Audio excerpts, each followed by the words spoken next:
तर्जुमा कुरान के पहले पारे के पहले रुकू का। शुरू करती हूँ मैं अल्लाह के नाम से जो बड़े मेहरबान निहायत रहम वाले हैं। ये ऐसी किताब है जिसमें कोई शक नहीं, राह बतलाने वाली है खुदा से डरने वालों को। ये खुदा से डरने वाले ऐसे हैं कि यकीन लाते हैं छुपी हुई चीज़ों पर और कायम रखते हैं नमाज को, और जो कुछ अल्लाह ने दिया है अपने बंदों को उसमें से खर्च करते हैं वे लोग।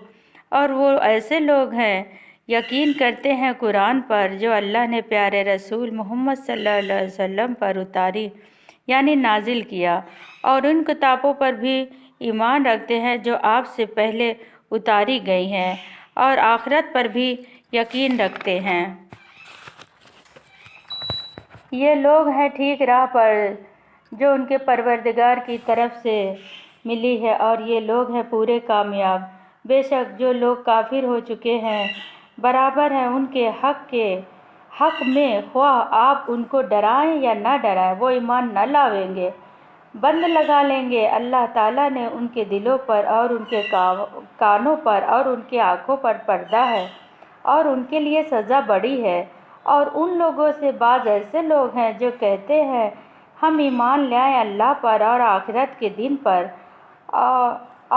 दिन पर, हालांकि वो बिल्कुल ईमान वाले नहीं हैं, चालबाजी करते हैं अल्लाह से और उन लोगों से जो ईमान ला चुके हैं, यानी चालबाजी की राह से ईमान का इजहार करते हैं। उनके दिलों में बड़ा मर्ज है। अल्लाह ने सो और भी बढ़ा दिया उनके मर्ज़ों को, उनके लिए सज़ाए दर्दनाक है इस वजह से कि वो झूठ बोला करते हैं। और जब उनसे कहा जाता है कि फ़साद मत करो ज़मीन पर, तो कहते हैं कि हम तो इस्लाह करने वाले हैं। याद रखो बेशक यही मुफसिद हैं, लेकिन वो इसका शऊर नहीं रखते। और उनसे कहा जाता है कि ईमान लाओ जैसा ईमान लाए हैं और लोग, तो कहते हैं कि क्या हम ईमान लाएंगे जैसे ईमान लाए हैं बेवकूफ़ लोग। याद रखो बेशक यही है बेवकूफ़, वो इसका इल्म नहीं रखते। और जब मिलते हैं वो मुनाफिक उन लोगों से जो ईमान लाए हैं, तो कहते हैं कि हम ईमान ले आए, और जब पहुँचते अपने सरदारों के पास तो कहते हैं हम बेशक तुम्हारे साथ हैं, हम तो सिर्फ इस्तेजा करते हैं। अल्लाह भी इस्तेजा कर रहे हैं उनके साथ और ढील देते चले जाते हैं उनको कि वो अपनी सरकशी में हैं। ये वो लोग हैं कि उन्होंने गुमराही ले ली बजाय हिदायत के, तो सूदमंद न हुई उनकी ये तिजारत और न ये ठीक तरीके पर चले।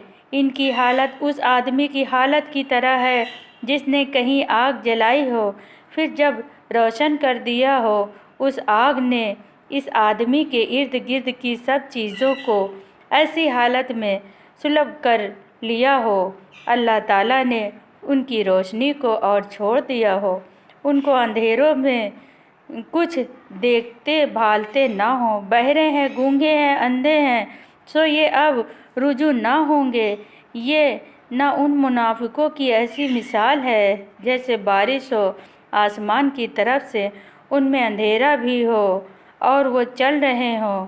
वो ठूस लेते हैं अपनी उंगलियों को अपने कानों में बिजली की कड़क से मौत के सबब, जहाँ उनको थोड़ी भी चमक बिजली की होती हो वो रोशनी में चलना शुरू कर देते हैं, और जब रोशनी न दिखी खड़े रह जाते हैं।